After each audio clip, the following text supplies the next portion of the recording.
पश्चिम बंगाल में योगी को 4 महीने पहले उतारकर बीजेपी ने कैसे पूरा खेल पलट दिया। ममता बनर्जी की जड़ें हिलाने के लिए दिल्ली से मोदी और शाह ने योगी के कंधों पर बड़ी जिम्मेदारी सौंपी है। दोस्तों, ऐसा पहली बार होगा जब किसी राज्य में दूसरे राज्य के सीएम की इतनी डिमांड है कि उसे 4 महीने पहले ही मोर्चा संभालने के लिए उतार दिया गया है। योगी अब 27% मुस्लिम आबादी वाले राज्य में उस ट्रम्प कार्ड के साथ उतर रहे हैं जो इतिहास पलट कर रख देगा। सालों से जो काम दोस्तों अमित शाह और मोदी करने की कोशिश कर रहे हैं, उसे अब योगी अपने कंधों पर जिम्मेदारी लेते हुए अकेले करने जा रहे हैं। दोस्तों, आपको याद होगा बिहार में भी योगी के कंधों पर सबसे मुश्किल टास्क सौंपा गया था।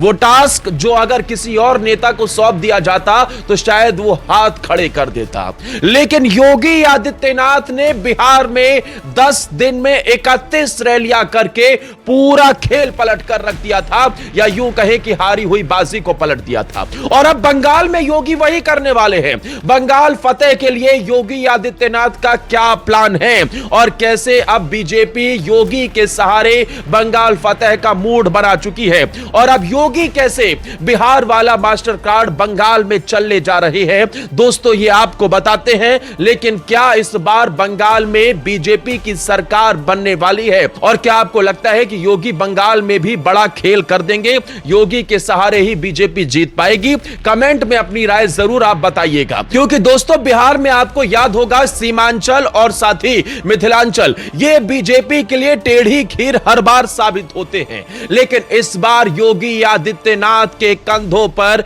इन्हीं इलाकों की जिम्मेदारी सौंपी गई थी।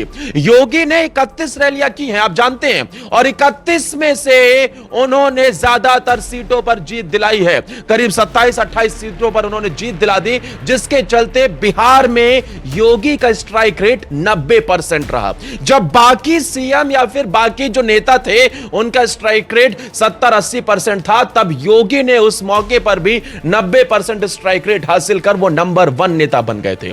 योगी के कंधों पर मुस्लिम आबादी वाले जिले की जिम्मेदारी सौंपी गई थी। दोस्तों, जो लोग नहीं जानते मैं उन्हें बता दूं कि बिहार में करीब 17.5% मुस्लिम आबादी है, और इन्हीं मुस्लिम आबादी के वोट बैंक के चलते ही बिहार में आरजेडी अपने आप को मजबूत समझती आई है। लेकिन इन इलाकों में योगी आदित्यनाथ ट्रम्प कार्ड साबित हुए। योगी ने कहा मुस्लिम और यादव अगर एक तरफ जा रहे हैं तो बाकी सभी हिंदुओं को एक तरफ जाने की जरूरत है।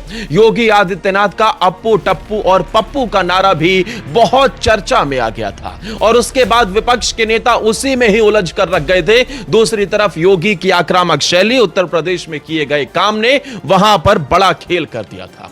दोस्तों, आपको याद होगा दरभंगा में योगी आदित्यनाथ का किया गया रोड शो ऐसा जनसैलाब था कि लोगों की आंखें फटी की फटी रह गई। उनके सामने विपक्षी नेता, चाहे यूपी के अखिलेश हो चाहे कोई भी हो, हर कोई धूल फाकता हुआ नजर आया। अखिलेश यादव ने भी करीब 22-25 रैलियां की, जिसमें 2 सीटों पर ही जीत दिला पाई।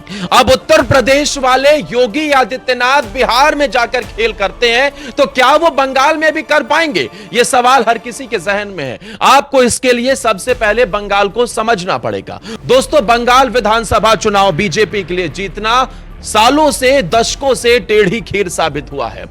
बंगाल में बीजेपी कभी भी अपने आप को मजबूत और तटस्थ खड़ी नहीं कर पाई। लेकिन 2014 में जब बीजेपी की केंद्र में सरकार बनी, बंपर सीट हासिल हुई, और फिर अमित शाह के साथ मिलकर मोदी ने पूरा फोकस बंगाल पर डाइवर्ट कर दिया। 2019 के दौरान या फिर उसके बाद के दौरान लगातार यह देखने को मिला कि अमित शाह का पूरा फोकस बंगाल पर नजर आया। 2021 के बंगाल विधानसभा चुनाव में अमित शाह ने यह तक कह दिया था कि वहां उनकी सरकार बनने वाली है। लेकिन बंगाल के चुनाव ने एक बार फिर से चौंकाया था, और वहां पर ममता बनर्जी की सरकार बनी। अब ममता बनर्जी और वामपंथ के किले में जाकर अमित शाह को अगर सेंध लगानी है तो योगी आदित्यनाथ की जरूरत पड़नी ही थी। और अब 2026 की बात करते हैं, क्योंकि 2025 में योगी का क्या ऑरा है ये पूरी दुनिया ने देख लिया। आप देखिए हरियाणा की बात हो, योगी का स्ट्राइक रेट 85% था। आप देखिए महाराष्ट्र की बात हो, वहां पर योगी का स्ट्राइक रेट 75% से ज्यादा हो। आप देखिए जम्मू की बात हो, जम्मू में योगी का स्ट्राइक रेट 90% था। भले ही बीजेपी वहां हारी, लेकिन योगी ने अकेले अपने दम पर 90% स्ट्राइक रेट के साथ वो नंबर 1 नेता बने। इसके अलावा दक्षिण से लेकर पूरा पश्चिम से लेकर उत्तर, जहां जहां योगी जाते हैं वहां वहां वो बीजेपी के लिए एक्स फैक्टर साबित होते हैं। और अब योगी आदित्यनाथ को बंगाल में समय से पहले उतारने की तैयारी चल रही है। खबरें तो यहां तक है कि जो मुद्दा फिलहाल बंगाल में गरमाया हुआ है, अब कुरान वर्सेस गीता की बात भी आ गई है। आपको बीते दिनों याद होगा जब बाबरी मस्जिद बनाने के लिए मुर्शिदाबाद में लाखों मुसलमान सक्रिय हो गए, उसके बाद अचानक से धीरेन्द्र शास्त्री और 5 लाख सनातनी एक साथ इकट्ठा हो गए और गीता का एक साथ पाठ किया। अब गीता पाठ करने के बाद मुर्शिदाबाद में फिर हवा चल पड़ी है कि कुछ मुसलमान इकट्ठा होंगे और वो कुरान पढ़ते हुए नजर आएंगे। अब हिंदू मुस्लिम का जो ये माहौल गर्म है, ऐसे मौके पर सबसे बड़ी चोट अगर कोई कर सकता है तो वो उत्तर प्रदेश के मुख्यमंत्री योगी आदित्यनाथ हैं। योगी आदित्यनाथ मुर्शिदाबाद से लेकर उत्तरी परगना, दक्षिणी परगना, इन सभी जिलों में उनकी अच्छी खासी रैलियां होने वाली है। अब आपको बताते हैं कि पश्चिम बंगाल में मुस्लिम आबादी करीब 27% है और यह 2011 का आंकड़ा है, अब तो करीब 31-32% हो गई होगी। 31-32% वाली मुस्लिम आबादी में योगी कैसे डेंट कर पाएंगे, यह बड़ा सवाल बनता है। अब इसे एक छोटे से एग्जाम्पल के साथ समझते हैं। सबसे ज्यादा मुस्लिम आबादी अगर किसी जिले में पश्चिम बंगाल में है तो वो मुर्शिदाबाद है। मुर्शिदाबाद में करीब 66% मुस्लिम आबादी है। अब यहां हो सकता है कि बीजेपी के लिए कोई अच्छी खबर ना आए, लेकिन समझिए मुर्शिदाबाद में जो हुमायूं है, जो टीएमसी का विधायक था, फिर वो टीएमसी का नेता, बाद में उसे पार्टी से निकाल दिया गया और वो अब अकेले अपने दम पर चुनाव लड़ने की या फिर एआईएमआईएम के साथ जाकर चुनाव लड़ने की बात कर रहा है।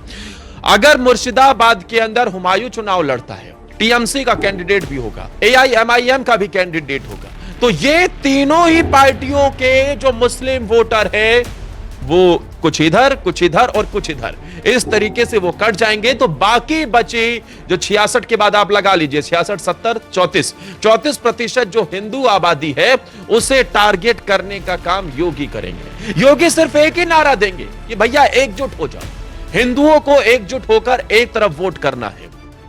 अब ऐसे ही दूसरे जिलों के ऊपर भी आते हैं, क्योंकि पश्चिम बंगाल के अंदर 2011 की जनगणना के मुताबिक मुर्शिदाबाद में 66% मुस्लिम हैं, तो उत्तरी दिनाजपुर में भी 50% मुस्लिम हैं।